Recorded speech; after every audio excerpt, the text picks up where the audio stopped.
What's good, y'all? Episode 26.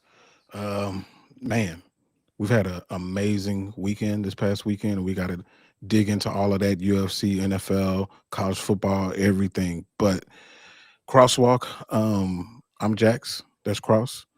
How's it going, bro? Man, I can't complain. Lot Good. of chaos, lot of chaos this past weekend with everything that went on at UFC 323, all the Mhm. college football playoff selection chaos, man. A lot take place and a lot to dive into, man. I'm looking forward to it. Yeah, for sure, man. Unfortunately, this didn't work out this past weekend, but it's all good. North Texas, we still got a bowl game to play, so I'm happy about it. Things didn't Not work every not exactly not, not the everybody's playing in bowl games That's these true. days. That that is true, and we're gonna talk about that for sure, for sure. But before we dig into that, man, we got to talk about UFC 323. Um, dude, it it did not go the way that I thought. That's for sure. For sure. Like, bro, the co-main and the main event, I don't think anybody saw either one of those fights going that way. Both two new champions, Joshua Van, second youngest champion in UFC history. It's tough to see injuries like that, especially as soon as the fight starts. Especially when Pantoja's had such a reign that he's had at flyweight. Mhm.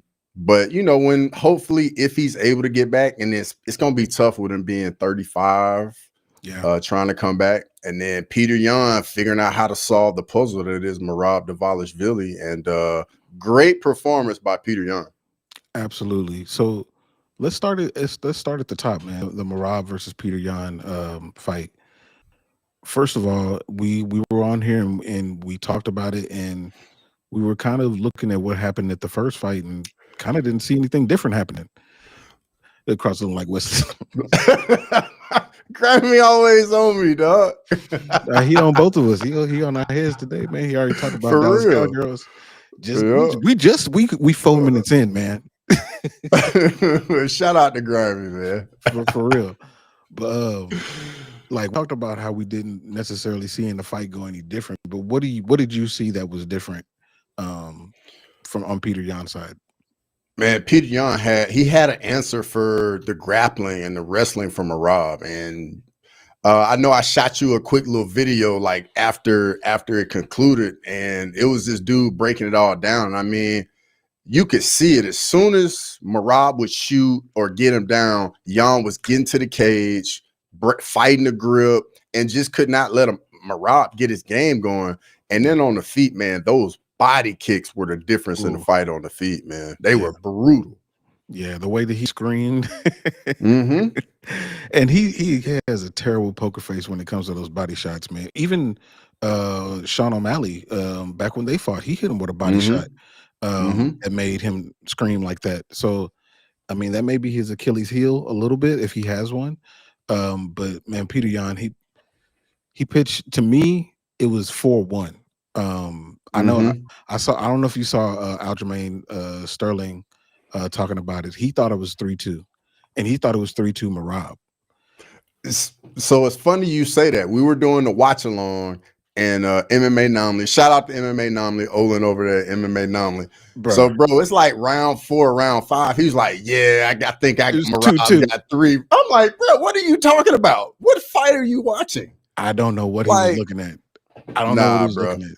I was like, you must have clearly picked Merab. I mean, which most people probably did, but like, the reality of it is just Yan was doing everything to counter the things that Merab was doing. So my question is, there's going to be a third matchup. It has to be. Merab deserves that. But now that we've seen the two ways that both of them can win, now how can things be? I mean, how will that third fight go? Like I feel like it's a real mystery now. So I think both guys have found the path of victory for each one. Merab knows like he can't just be trying to like mix it up so much. Like he's got to pedal to the metal. I think for Marab, for him to win the trilogy, he just needs to put the pedal to the metal round one and make Jan as uncomfortable as possible. Maybe even get himself tired, because at the end of the day, he's got to believe in his cardio. He's got to believe in his pace. He's not going to outstrike Jan on the feet. And he's got to be like, hey, the only way I can level the playing field on the feet is he's got to be exhausted. He's got to be tired, and I got to push him to that point to see who's going to break first. And I think that's Marab's path. And Jan, it's going to be more of the same. Like, hey, when he shoots on me, get to the fence, fight the hands, fight the grip, dig a underhook, turn into him, get off the cage. And then when we're on the feet at range, do what I do, look to counter strike. And the body shots, I think, are always just going to be there. Yeah. I think a unsung thing that Jan did was the elbows to Marab's arm. When Marab had the gable grip around him, and he's trying to pull him in and take him down either by using his body weight or shifting his body weight one way or the other, and they're against the cage. Jan was doing these sneaky little elbows to his arm, and you could see at the in between rounds, Marab holding his arm and putting ice on it. I'm like, that was sneaky. That was sneaky. I Man, like it's always these little small things that like we haven't seen before that start to make a little just minor little difference in fights and like people's strategy, and it's always good to see. Yeah, 100%. So quickly touching on the Pantoja Van fight, terrible way that it ended, terrible injury, but like you said, Pantoja's 35 years old. And despite the initial reporting that was clearly an injury to his elbow, whether it was a dislocation or whatever it was, I don't know how quickly you come back from that and how that puts a dent in his career. Yeah, it's gonna be a rough one, man. Because when you start getting in elbow, shoulder area, man, it's so much going on, and the road back can be long. You can have setbacks, and then on top of it, when you're an athlete at the highest level, you have to get over that mental hump to trust your body that you're not gonna get hurt when you try stuff again. And a lot of times that can be the biggest hurdle that you can have in your recovery. And just like you said, man, he's 35. This is not the time to be coming back from devastating injuries. Yeah. So Grimy said that Van was acting like he KO'd Pantoja, was a little distasteful. I understand he won the belt, but damn, bro. This one's tough. Because obviously we're reminded of Aljamain Sterling and what happened there. And on one hand, it's like he won, and an action that he took caused the fight to end, kind of. It was a freak accident. He didn't KO him, but it was a doctor stoppage, and he was the one left standing. But on the flip side, the celebration, sometimes people can take the wrong idea from it. On one hand, I can see it's like you're celebrating all the hard work that you've done to get to that point, but it's almost like you have to temper it a little bit because of public perception, and the fact that that you didn't win it the way that you want to win it. And I feel like he has to come out and say that. And I think he kind of said that a little bit at the press conference. Yeah. But then at the same time, we got to understand this dude's 23, 24 years old. He's a champion of the world. Regardless how he got it, he is that guy. He will forever be a UFC champion. Just like you said, all the work you put in, the countless hours, all the training, like helping your family out. And then his mom's there and all his other families there. And when you got a moment like that, man, you can definitely get overwhelmed and get caught up in the moment. So I get that side of it. You're excited, but at the same time, like we're all aware it was a freak injury. But hopefully Pantoja can get back. He'll be okay. But I think the next title contender was very close to the co-main. If you know who I'm talking about. Yes, Tatsuro Taira took care of business. I did not see that fight going that way. I don't think anybody did, like, not that fast. Mhm. Do you think Tatsuro Taira is that much better, or do you think that Brandon Moreno is clearly declining? Man, first off, when that fight started, what stood out to me was just how dense and big Tyra looked, bro. His back, he looked physically imposing. I was like, is it me Mhm. or is Brandon Moreno look kind of small next to Tyra? Yeah. And like coming in, we all knew Tyra definitely wanted to get that grappling game going, and we all felt like Moreno could hold his own. Mhm. But when the grappling exchanges started, it was a totally different ball game. And I Yeah. think that element of Tyra's game is going to be a problem for anybody in the division. 100%. 100%. And I definitely think that if the timelines are kind of the way that Dana said that they would be, it would be Van versus Tyra, and Van's gonna have a lot to deal with dealing with that dude. Hmm. A Hmm. lot. But hopefully that's the way that it goes. I mean, I feel like that's the right way for it to go. Yeah. And then on top of it, they can run that kind of quick too. Mm-hmm. Because I mean, neither one of them took any real damage at all. Exactly. Hmm. Another fight, a card. We won't go through the whole card, but I did want to point this one out before we moved on. The Henry Cejudo against Peyton Talbot fight. Um, Hmm. what did you think about that fight? What were your takeaways from that fight? Man, Peyton Talbot has stepped his game up for real, like with the takedown defense, the grappling itself. On the feet, we already knew he was a very talented striker. I mean, he came out and he hurt Cejudo in the very first exchange of the fight and put him in a chair pretty much. Um, and I mean, for Henry Cejudo, it was a great way to go out. It was a great fight. He got nothing to hang his hat on. He fought a up and coming kid that they even have a somewhat of a relationship, but Mhm. it was a great fight, and I think we learned a lot about Peyton Talbot, and he is a guy to keep our eye on moving forward. Yeah, I really do hope. And he mentioned this on I think it was the Ariel Hawani show, that he wants to fight a striker because he's been matched up against wrestlers his last three. Mm-hmm. I think him against Cheeto. Ooh, bro, that's that's fun. that's That's fun, fun. and that's a Mm-hmm. tough fight. That's a very Mm-hmm. difficult fight. I would sign up for that one for sure. I would love to see Oh, that fight. absolutely, Um, absolutely. Because Cheeto gonna stand right in front of him, mhm. and it's gonna come to fight. I would think the issue with that is, Cheeto's traditionally like a little bit of a slow starter. I think he's gotten better about that.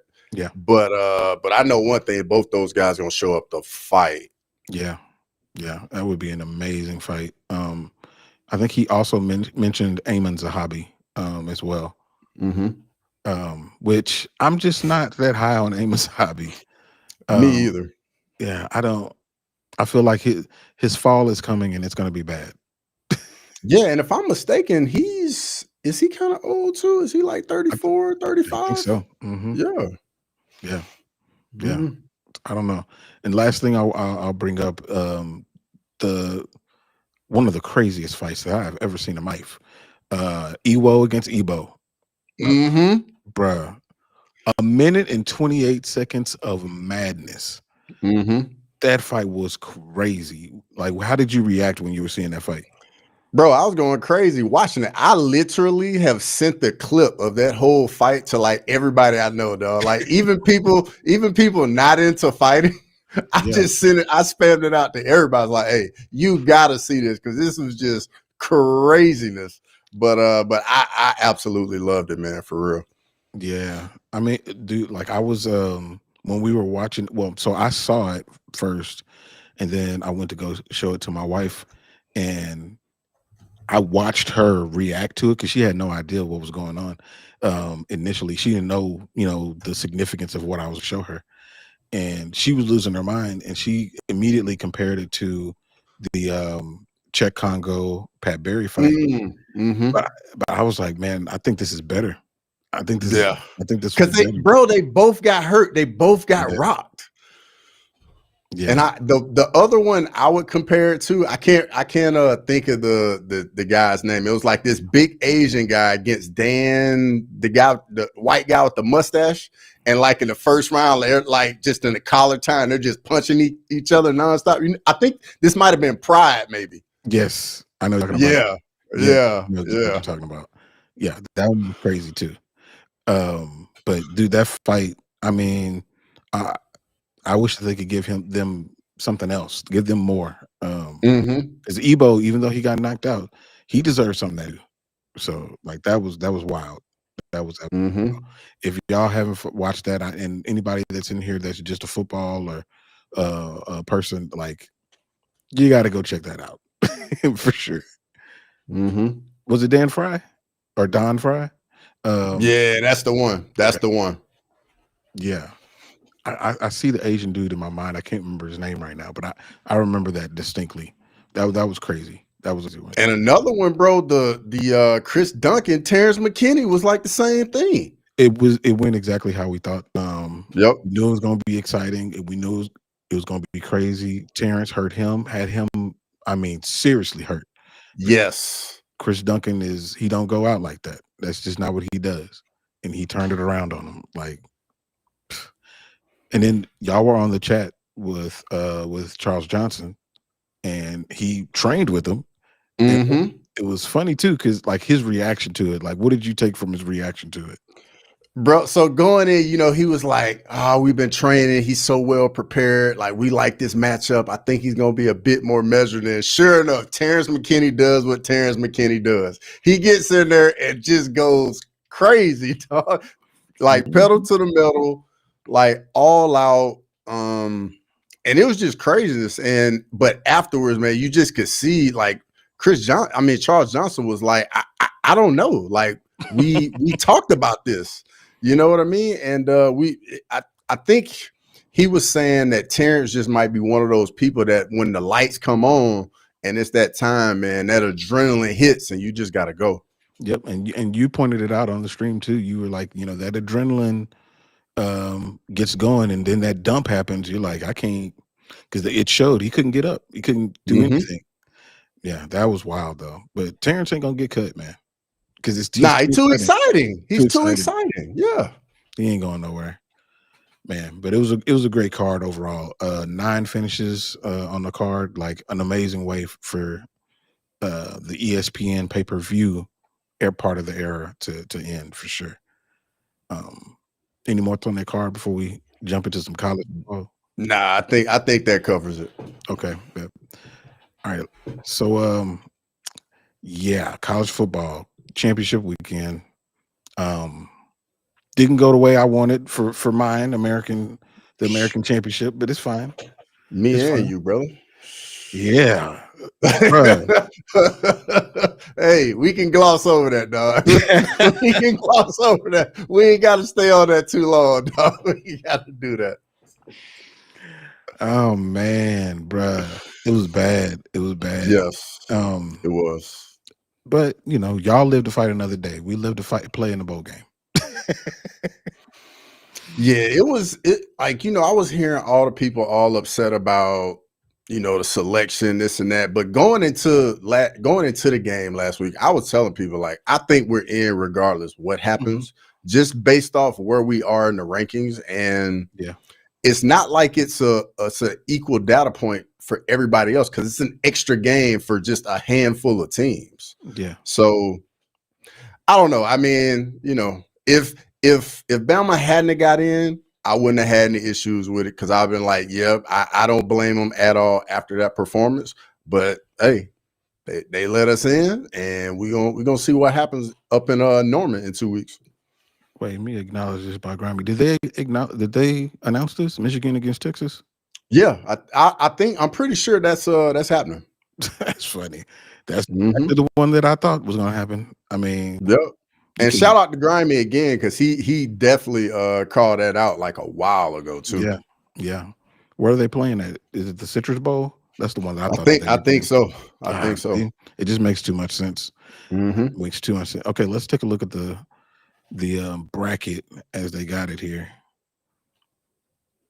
All right, so Alabama against OU, JMU against Oregon, so Oregon's gonna win that. Tulane against Ole Miss is gonna win that.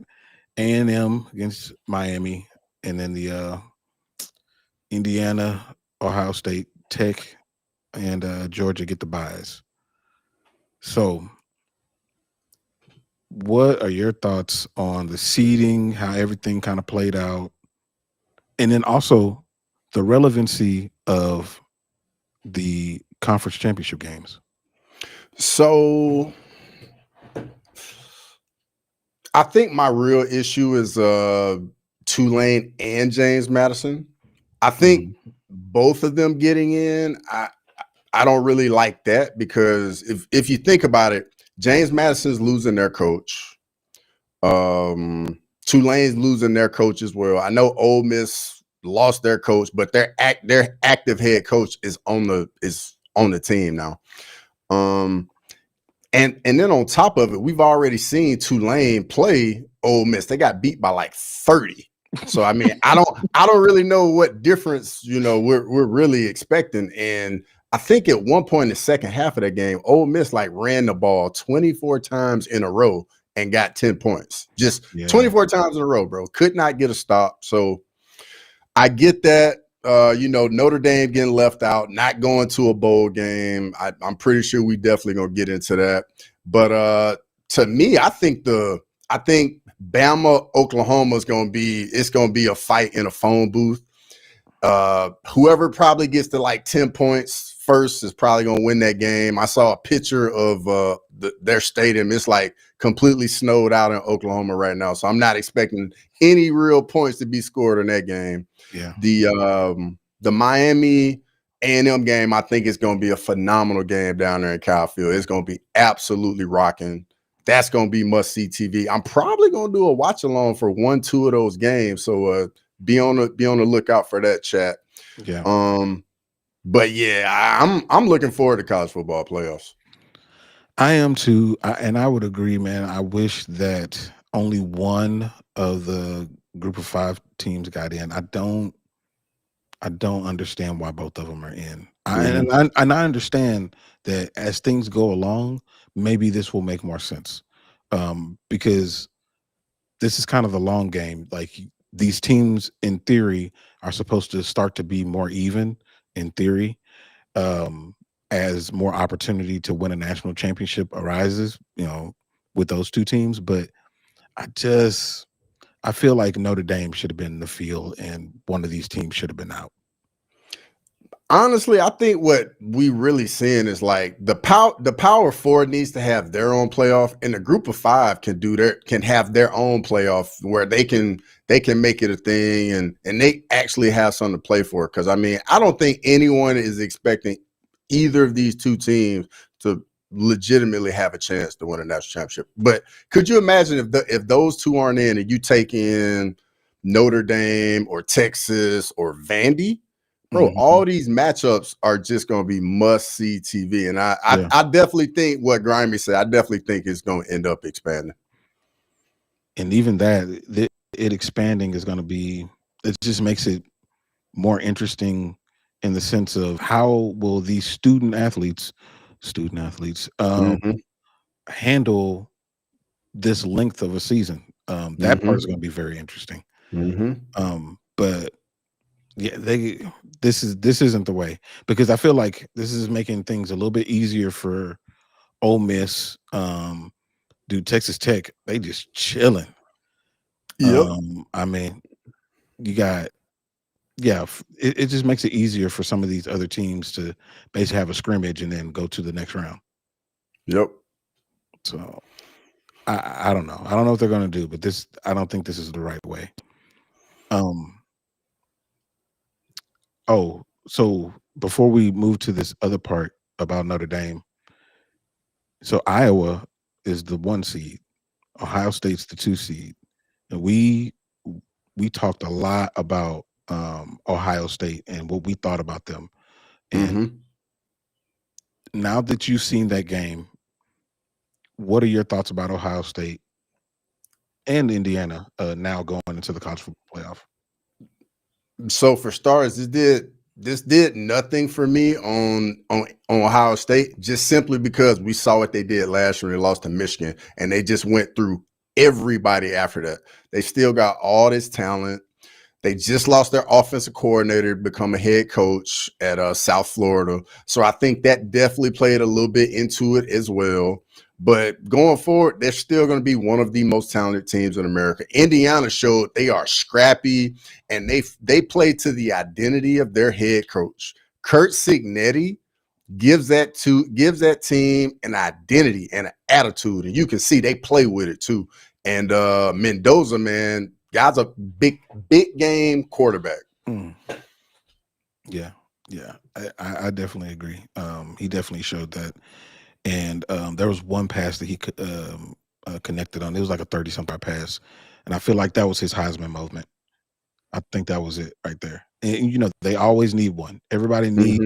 If you're gonna win the Heisman, you need a Heisman moment, and I think that was it for him to win the Heisman. But speaking of the Heisman, what thoughts on the Heisman going into the selection coming up? I believe it might be this Saturday. Yeah, I think they're going to end up going with Mendoza. I think the only other guy that really kind of put their team on their back and just carried them all year is Diego Pavia. For me, the quarterback at Vandy. I mean, I know they're not in the playoffs. They don't have like that big win, but when you think of Vandy, you think of Diego Pavia. You know what I mean? And he was at the honestly, UFC fight, wasn't he? Yeah, he was there at UFC 323. So I think we'll see if he gets invited. I think he should, but I think Mendoza's going to end up being selected. Yeah, I think it's a wrap now. It's Mendoza. I agree that Diego. He shouldered a massive amount of pressure. You know, trying to get that team to the playoff, and he did a lot during the season. But Mendoza just, you do that on a stage that large, like they're gonna give it to you. Yeah. So speaking of Notre Dame, which we talked about before, Grimy provided. You got the clip. You got the clip. So I saw this first. This right here that Grimy gave to us. So as a team, we've decided to withdraw our name from consideration for a bowl game following the 2025 season. We appreciate all the support from our family and families and fans, and we're hoping to bring the 12th national title to South Bend in 2026, 2025 Notre Dame football team. And we actually have a clip. Yes, we do have a clip of them actually in their exit meeting here. Here it is. Yeah, there it is, right there.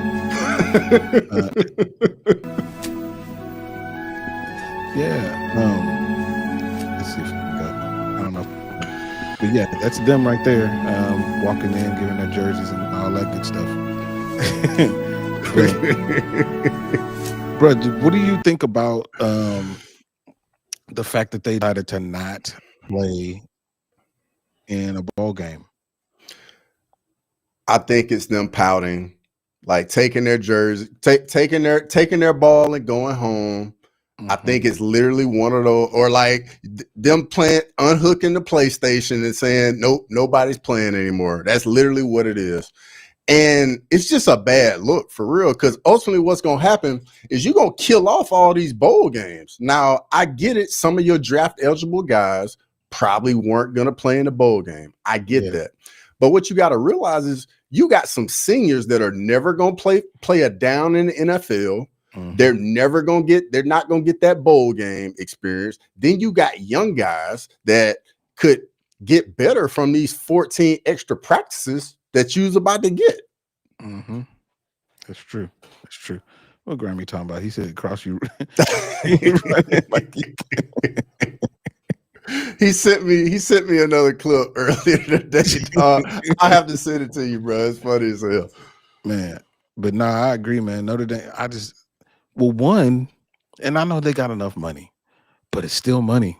It's still additional money that they can use when you go to these bowl games. You do get money, for the school, that's why, you know, taking it back to North Texas, a school that doesn't have the benefit of playing in these major bowl games. When we get invited to the New Mexico Bowl, like, of course we go into that game. We can use that money. We can take that and improve the program. And this might be a drop in the bucket for them, but it's a drop in the bucket. It helps. And then, like, you can't replace that experience that the team gets. And once these games get going and it starts to get competitive, people, they want to win these games. So I don't like that. I don't like that they did that at all. And if I'm a recruit, that factors into what I think about this school. If, like, honestly, that's going to make me look at them like, okay, so y'all just poor sports. Y'all gonna pout and stay at home. So, just mailed it in, man. Just mailed it in. But this is all I got to say to Notre Dame. Join a conference, and you ain't got to worry about none of this. You had your chance to play yourself in. Your 2 biggest games of the season, you lost both of them. It is what it is, man. Yeah, and you see that they're all mad at the AC, talking about it's ruined their. Yeah, that's it right there. That's it. I saw that too. Yeah, I saw that too. Permanently damaged with the ACC. All right. Go to the Big Ten, hey, man. For real. If I was an ACC commissioner, I was like, all right, well, none of our teams are going to play you. You got to put your own schedule together. Yep. Like, go join the Big Ten, go join the SEC, and we'll see just how bad you want to win then. Yep. I do think the Big Ten makes the most sense because you think about it, got a natural rivalry with USC. The Notre Dame Michigan game is an old school rivalry that would fit like a glove. Indiana's in the same state, and Indiana's like a powerhouse now, apparently. Yeah. I think that would be a marquee monster game the Big Ten could do. And then obviously, you know, Notre Dame, Ohio State, the big brands, they definitely would. That would be box office. Like, it would get a lot of views. Yeah. Does Notre Dame still have their deal with NBC? Yep. So I think that might be a major sticking point for them. They would want to keep that. You know, and then the Big Ten has their network. So I think that may be an issue. But if Texas figured it out with the SEC, Notre Dame can figure it out. Yeah, Texas with the SEC is a little different because, I mean, their deal was with ESPN and the SEC is with ESPN. Yeah. Now what would make a lot of sense if Notre Dame's like, all right, we want to join the Big Ten, NBC, Fox, CBS, all of them get together and say, hey, what do we need to do to make this work? And all of us can make some money off of this because it makes entirely too much sense. Like, Notre Dame making their own schedule and just getting literally like 2-3 games a year. I just don't like it. Yeah, it's weird. It is super weird.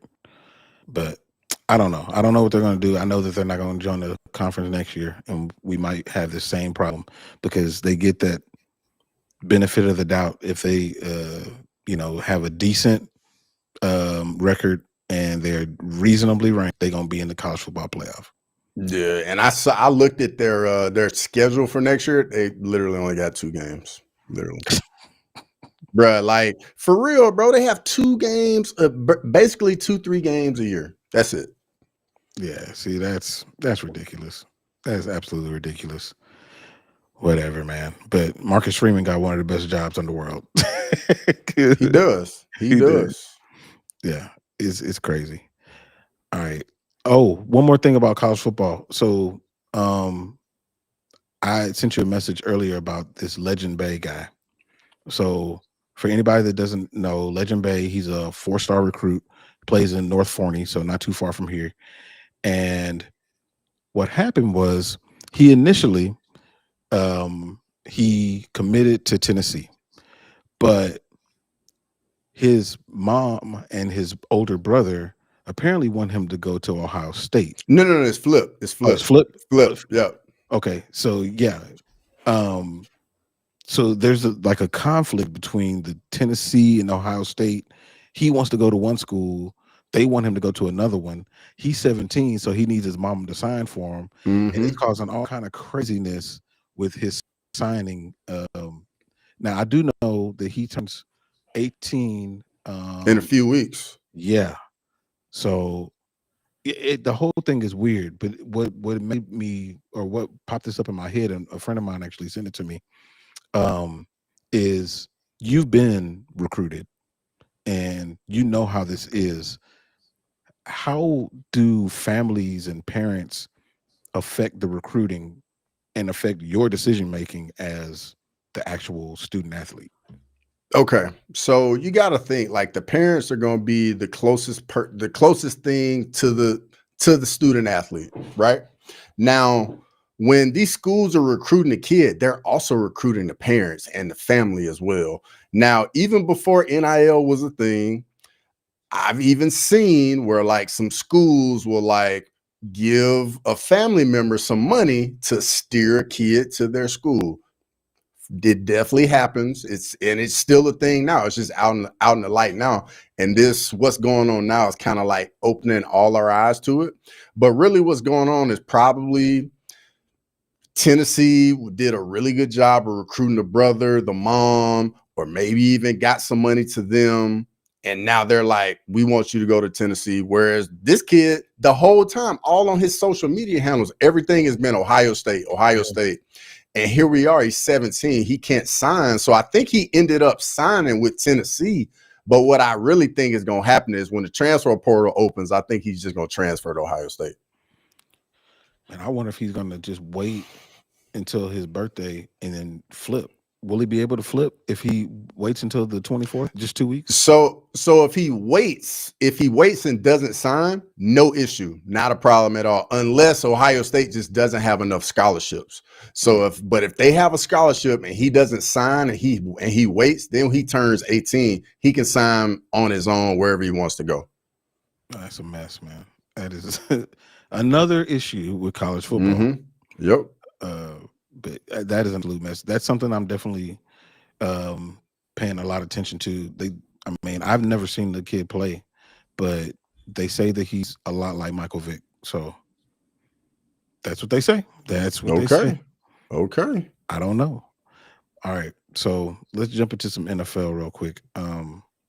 Did you watch a lot of NFL over Sunday? I did watch a little bit. I saw the craziness that took place in the Bengals and the Bills game.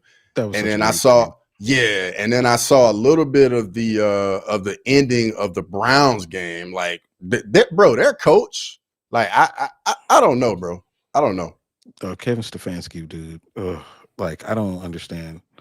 Actually, we could start it right there. So Shedeur Sanders is starting for the team and having an amazing game, going back and forth with Cam Ward, outplaying them. And they get down and they have to start to come back. Mm-hmm. And it gets down to the point where a 2-point conversion, I think it would have tied them up. And at that point, Shedeur Sanders has thrown for over 350 passing yards, thrown for 3 touchdowns, ran for another, had only 1 pick. And they decide to run a wildcat play with Quinshon Judkins, another rookie, who gets it and doesn't know which way to go, which I don't fault him. It's a weird time to pull out this play and ride with the person that literally drove you down the field, scored the touchdown, and got you to that point. But now you don't want to use that dude. Like, what is Kevin Stefanski doing? Man, sometimes I think coaches try to outsmart the room and they just look like absolute idiots, bro. Like, what are you doing, man?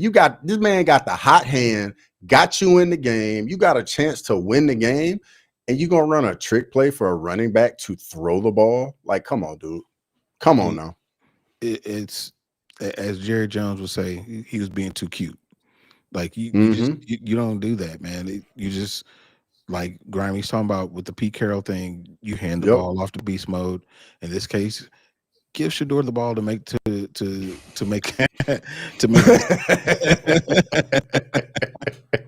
give me the ball, man. I'm gonna score.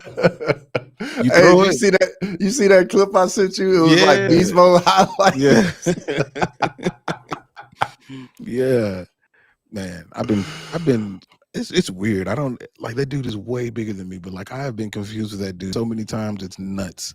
I But bet, dog. I it's bet. crazy. But dude, like it just made no sense. I mean, it just again, he's adding fuel to the fire of you just don't want dude to succeed. That's just what it looks like. Mm-hmm. And he's succeeding in spite of you. Yep. I don't know. Honestly, I'm kind of curious because I know last week, man, I was starting to see some things about Deshaun Watson starting to like be a bit more active, see what they're gonna do. And I know they got a lot of money invested into him. And I know how pro sports work. When they got money invested into you, you are going to play. Like Yeah. that's just the nature of the beast. It don't matter if somebody that is not making a lot of money is playing well. No, when they got money invested, they gonna see it all the way through because they don't want to look like idiots, because then somebody's gonna lose the job. Like, hey, why are we paying all this dude all this money and he ain't playing? So I think there could potentially be a little bit of that going on as well, but I don't know. It's just complete dysfunction, man. It is, man. And Shedeur has clearly outplayed everybody else on that roster. And honestly, in my opinion, unless you are getting Mendoza, like that's the only quarterback in the draft that I see so far. And obviously, we haven't been through the draft process, but so far that I know is going to be in the draft. That's the only guy that I would be like, okay, maybe you take that dude and see what you can get for Shedeur. Otherwise, Shedeur is the guy. I Yeah. don't see how he's not. I don't know. I can only imagine what's going on in that locker room, in the facility, and just like guys on the team, man. Because if we see it, trust me, the guys on the field see it too. You know what I mean? Mm-hmm. Dude, Harold Fannin Jr. ain't balled out like that the whole season. Yeah. And look, he just did. Like it infused so much life in the team, even though they lost. Like you can just see it, that they want to play for that dude. Like I don't know, I just don't get it. And Kevin Stefanski is not a bad coach. He's a 2-time coach of the year. Like he knows what he's doing, but when it comes, he just has some weird bias against this dude, and I don't understand it. I really don't. Yeah, it's crazy. Let's take a look at the playoff picture here real quick. I don't know if you've seen it, but Denver is the number 1 seed over here. New England's number 2. I mean, that's going to flip flop. I think, and the reason that I had New England as the background is I actually think that New England's the best team in the league right now. But we got the Rams as the number 1 seed over. On the other side, Chicago, they fell off completely after that loss. Even though, I mean, obviously it's only one loss, but they went from the 1 seed all the way down to the 7th seed. But and the Colts, as you can see, they ain't here no more. Yep. Which I knew it was coming, and unfortunately, Daniel Jones is out for the season with that Achilles injury, which sucks. But I knew it. I knew something was going to happen. I knew it. Grimy said the Lions need to win out, which they possibly can, and we can talk about this game, just a corner of it. Yeah, the Cowboys went out and they didn't show up, man. They did not show Oh man. Dude, that was tough, man. That was tough. But I mean, the Lions just outplayed them, man. When it came to big plays and big moments, it was, Amon-Ra St. Brown, Jahmyr Gibbs, Goff getting the throw, them getting the sack. They had 5 sacks in the game. When it came time to get to have a big moment, the Lions had those moments, and the Cowboys didn't. George Pickens, I don't know. It was just a bad day. It was a really bad day for him. So I mean, we're not out of it completely yet, but we got to win every game Mm-hmm. to Mm-hmm. just have a chance. To just have a chance, we could win every game and still not get in. Yeah.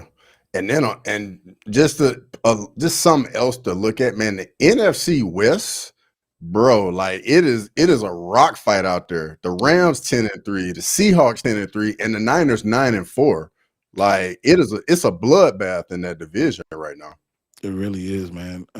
They have a amazing division right now. Um, and I think that it's going to be hard to keep any of those guys out of the playoffs, and the division is completely up for grabs because of how good those teams are. Grammy said the fact that the Chiefs are out makes him giddy. The Chiefs, boy, they just Yeah. that is the worst that I've seen Patrick Mahomes look in that game. That is the worst that I've ever seen him look, and I feel That's like he what was just pressing. He was Yeah, that's what pressing. happens, man. Like the league, man, they figure you out whoever you are, and you got to be able to adapt. Like if you think about like all the grades, like Brady, when Brady first was getting going in the NFL, like he wasn't the guy making the plays. He was the guy not losing the game for the Patriots, and then crunch time would arise, and then he would just turn into this mythical guy. And Mhm. then like by the middle towards the end of his career, then Brady turned into like he was that guy that they would just go out and win behind, and he was Yeah. just putting up all these different numbers. I think with Mahomes and the Chiefs, they got to figure out a way to kind of like evolve the system and do some things a little differently, Yeah. because they just been doing the same thing for so long, and teams have finally caught up to it. I think that's what the Patriots did well is learn to evolve. And the Chiefs, this is their down year, and their next year they're going to have to evolve. They can't rely on Travis Kelce to be the Travis Kelce of old. He is Travis Kelce, and he's now old. Um, Mm-hmm. and their running game is non-existent. And their receivers, they have a bunch of number 2 and number 3 receivers. They don't have a 1. Mm-hmm. So like Pat can't do everything on his own. And when he tries to do everything on his own, he either gets hurt or he ends up pressing and, trying to do things Turnovers. trying to do things that just ain't possible. So yeah, it's over for this year. That's for sure. But they got an opportunity to turn around, but I have to be creative and smart about how they're going to do it. They still got Mm-hmm. one of the best quarterbacks in the league. Pat hasn't regressed to being just a guy. He's still one of the best quarterbacks in the league, but they're going to have to figure out how to build that team around him instead of trying to make him do magic every Sunday. Mm-hmm. Yeah. Um, Trying to think if there's I did want to go back to the Bills and Bengals game. Did you watch the whole game or most of it? I didn't see the whole game, but I did see the madness that was the ending of it, though. Like when Burrow threw the pick, I was like, what is going on? What is happening? Like hmm that game was just crazy, crazy. Crazy to have that many points in a snow game. Mm-hmm. Yeah, like, and what that definitely proved to me is that Joe Burrow is still. If I was starting a team, I think that's the dude I'd probably start a team with. And Really? I know that he hasn't won anything yet. It's just some of he. I think it might be just because of how much he reminds me of Joe Montana. And Joe Montana is one of my favorite quarterbacks of all time. I just like the way that he operates, the way that he controls the game. Now those interceptions, we can't do that, but Yeah. I like the way that he controls the game, and I like the confidence and calmness that he plays with. But if you were starting a team with any quarterback in the league, who would you start it with? Starting a franchise. Ooh. I guess it would kind of depend like where we are as a franchise. Like what type of roster do we have? Do we have like a lot of different pieces and we just need a young quarterback to come in and not lose us the game? Or are we just absolutely got nothing and we're just trying to throw stuff at the wall and see what sticks? Because I think those two things definitely matter. if you were starting, like, say it's a literal fantasy draft, you're building the team around this guy, Okay. and you're picking the guy. So this dude's gonna be your guy for a decade. Yeah.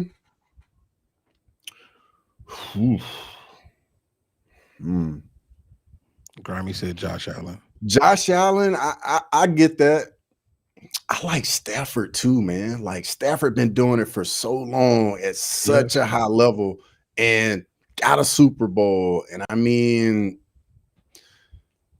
I don't know. I think Stafford has just, I think he's developed so much over time and just still has all the ability in the world, still has one of the best arms in the NFL as he's still, you know, getting up in age. Josh Allen, I can see it, but Josh Allen still ain't gotten over the hump though, you know? Josh Allen is one of the best football players in the league, but in big games, I feel like he shows a little bit. He starts to press a little bit more than he should. And for Joe Burrow, I feel like he still has that calmness over what Josh Allen can do. And I'm not saying that Josh Allen is the wrong answer, because I mean he is the reigning MVP. But I think I would just prefer Joe Burrow. I really would. I don't think there's any wrong answers in that. The wrong answer is Jalen Hurts. That's the wrong answer. That's a dude that, to what you were saying a second ago, if you got all the pieces in place and you need somebody to manage the game and don't turn the ball over, you do these plays, don't do nothing outside of this, that's the guy. Yeah. That's what I think that he is. But yeah, that makes sense. I can see that. Yeah. He said, but he's going to retire in 2 or 3 years. That's true. And it may not even be 2 or 3. It might be, if they go on the run and win the Super Bowl, he'll retire this year. Talking about Stafford. But I just mean like his whole career, dude. Like he has played well for a long time. Yeah. He said he just likes Josh Allen's running ability. Well, I get that too. I get that, and it gives a multi-facets to the game. But for me, the Joe Burrow's ability to get the ball out quick, be decisive, make throws in small windows, it's akin to being able to scramble and run like Josh Allen a little bit. So that's kind of my counter to that. But Josh Allen ain't the wrong answer. If you started with Josh Allen, I have nothing to say about that at all. Yeah. Nothing. That's definitely not a wrong answer. Not at all. Not at all. But so yeah, man, we went through a lot. Is there anything that we missed before we get out of here? Anything you got coming up? I don't think I think we touched on everything for real. I doubt I'll do a watch along for the Army Navy game this weekend. So don't be expecting a watch along for that one, people. Don't be expecting one. The only thing I like to see in the Army Navy game, I like to see, you know, what the cadets do in the audience, and I like the jerseys. I don't like the game. Yeah. I don't like the game at all. That game ain't been good since the early 1900s. Yeah, might do some regional MMA. I'm gonna have to look at the calendar and see what's going on. Might have to do a little regional MMA watch along or something. He said, "I'm a Joey B fan ever since he told Ohio State he wasn't a buck." That does not surprise me coming from Grimy. That does not surprise me at all. This boy's crazy. But so also I have I just did the slide rankings. I put it out at the end of last week. The welterweight ones with Sterling, and he's a fool on that thing. So if y'all haven't checked that out, it's with S-Dogs MMA. Yeah, y'all need to go check that out. That one is hilarious, and he says some things that people are not going to agree with. The entertainment value with Sterling is always off the charts. You never know what he's going to say or what's going to happen while you're on with him. Yeah, 100%. Cool. Well, until next time, we will catch y'all boys later. Peace. Thanks for watching